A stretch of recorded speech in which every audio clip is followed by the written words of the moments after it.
Goblins! Right, if this script hasn't gone through enough rewrites, then, I don't know. Anyways, sorry for the long wait. I decided to take a break seeing as school was almost over. I'm back now, and with a new banger video. I will admit, I'm gonna be using this video to test out some editing, so yeah. Anyways, I'm gonna be talking about a game called Chop Goblins, if you couldn't tell by the title card. By the way, I'm talking about the base game and not the level remixes or DLC.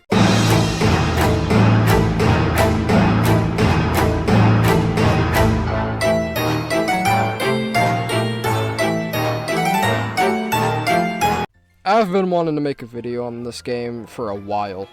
It's not like a crazy game I'm very passionate about, but it's a fun game that also is a lesson in game development. Less is more. Now, in case you don't know what Chop Goblins is, it's a game made by David Szymanski, who has made games like Dusk,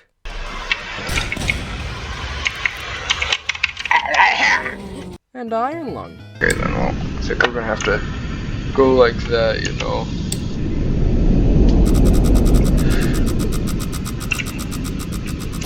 Can't be that bad, bro. What?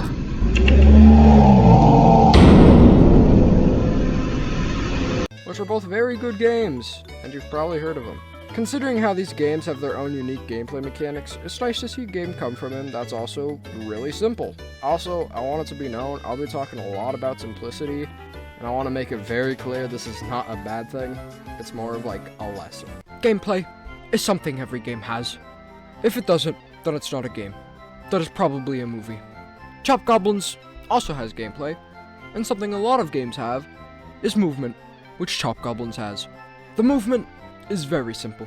WASD to move, which is the standard form of movement on a computer game, and the mouse to look around, which is the standard form of looking around on a computer game in a 3D space. There is also no jumping, so sometimes you gotta use enemy knockback to get up to high places. These are always secrets though, and are never required for progression. Speaking of enemies, Chop Goblins also has that, as well as weapons. The enemies in Chop Goblins are split into like 3 categories. Boss enemies, projectile enemies, and melee enemies. Whoa. I'm not gonna break down every single enemy because I want this to be shorter compared to the rest. Oh yeah, weapons. Those are things in this game. You have 5 weapons. The knife, the flintlock pistol, the street sweeper, the impaler, and the wand. The knife can be used by pressing right click or left click if you have no weapon. It can be used to reflect projectiles and just stab people. The flintlock pistol is a weapon that does good damage, good at any range, but has a long reload time. Very balanced. That sounded ironic, but I meant that. The street sweeper, which is a shotgun with a good tear rate, good fire rate. It does really good damage at close distances and will be your workhorse for most of the game. You have the impaler. You also have the impaler, which is basically a machine gun. Like I can't say much more than that. It's a machine gun. And the wand, which is basically a rocket launcher. It's fun to use, but I can't rocket jump like in TF2, so therefore it sucks. It is a terrible weapon. Both factors of enemies and weaponry combine in a well-made formula that doesn't feel too repetitive, and can honestly be really fun. Chop Goblins is a real blast to play because of these features. Level design is also a part of what makes it a good game, but I'll talk about that later. I want to talk about the story now. Now, the story of Chop Goblins, it's kinda funky. I will read it, and what I mean by read it, I mean like there's title cards in between levels, so yeah. And we'll explain the parts that aren't mentioned. Alright, let's go. The year is 1984. On a whim one evening, you decide to break into the local museum's basement and see what sort of treasures it might hold. One dusty wooden chest catches your eye. You open it, and a mob of strange creatures leaps out. This particular chest was secretly a prison for the malevolent Chop Goblins. Lured inside by the promise of delicious cheese and trapped for untold eons, they are now loose to wreak havoc on the world once more. You know what must be done. Grabbing an antique dagger from a pile of dusty artifacts, you give chase. Okay. Yeah. So, yeah, that's it. Okay. The Chop Goblins have escaped the museum and are running amok on the streets of your city. Sounds of wanton destruction greet you as you exit the front doors of the museum. You catch a glimpse of several Chop Goblins disappearing into an alley. With shock, you realize they are carrying the crown jewel of the museum's collection, the ancient Aztec time manipulation tablet. With that precious artifact, they could Okay. They could wreak havoc, not just on your city, not just on the world, but on time itself. You know what you must do. After you beat the first level, you get thrown into the second level. You get thrown into a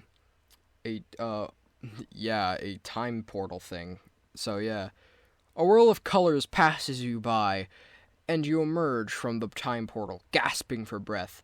After a moment, you survey your surroundings, and it doesn't take long for you to comprehend the Chop Goblin's plans. You are in the castle of Count Dracula. They must mean to wake him from his eternal slumber to aid them in their evil rampage. A strange weapon lies in front of you, seemingly fashioned to hurl wooden stakes. Left here by a doomed vampire hunter, no doubt. It will probably come in handy for the battle that's about to take place. Okay. Okay, yeah. Now you get transported into another one, and you end up in Greece.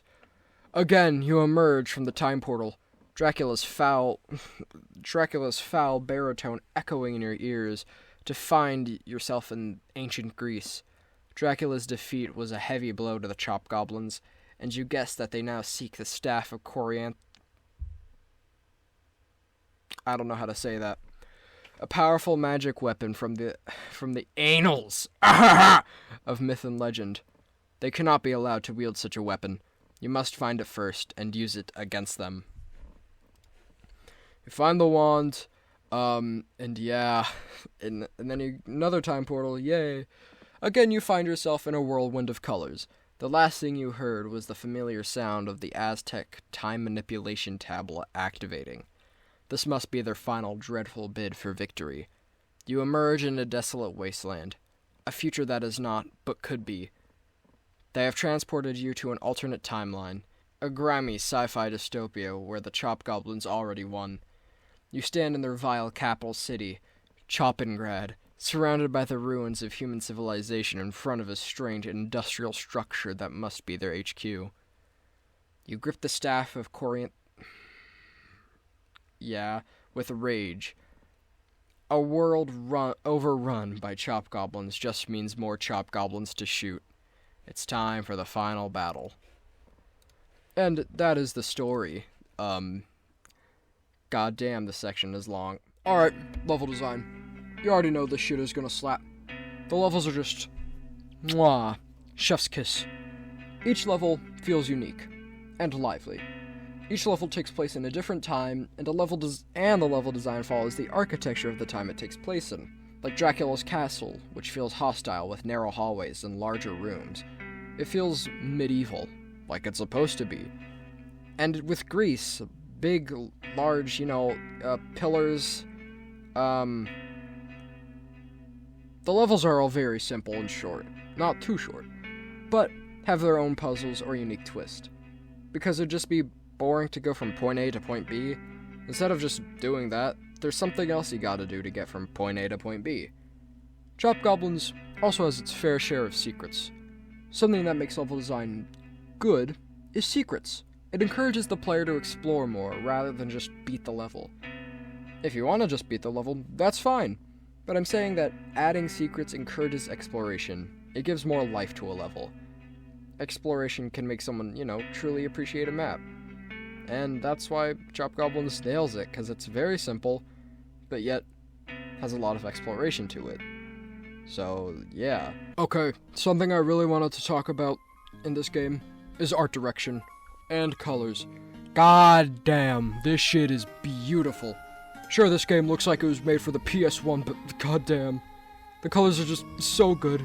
Look at the water. Look at the fucking water.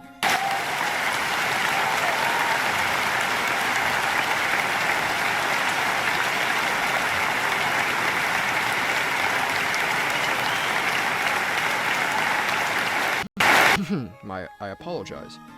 The colors in Chop Goblins are just really fucking good. It all feels lively and is just as saturated as Fall Guys. It makes dull colors feel, you know, not dull. They feel bright. And the game just looks beautiful, bro. I know there's an aesthetic for this, but I don't know what it's called. And I don't care to research because I have a life. Unlike most of you. Yeah, if you say Chop Goblins is an ugly game, I beat you so hard, you die an instant, so get ready for that. Don't diss on Chop Goblins. So yeah, that's Chop Goblins put simply. There's a lot more to do, like they recently added a DLC and level remixes. There's also Once Again mode, lore-related secrets that I don't bother to explore for, and Sightseer mode. So there's a larger package in Chop Goblins than, you know, what I just explained to you. Although, that's kind of true with like every game I talk about. Yeah.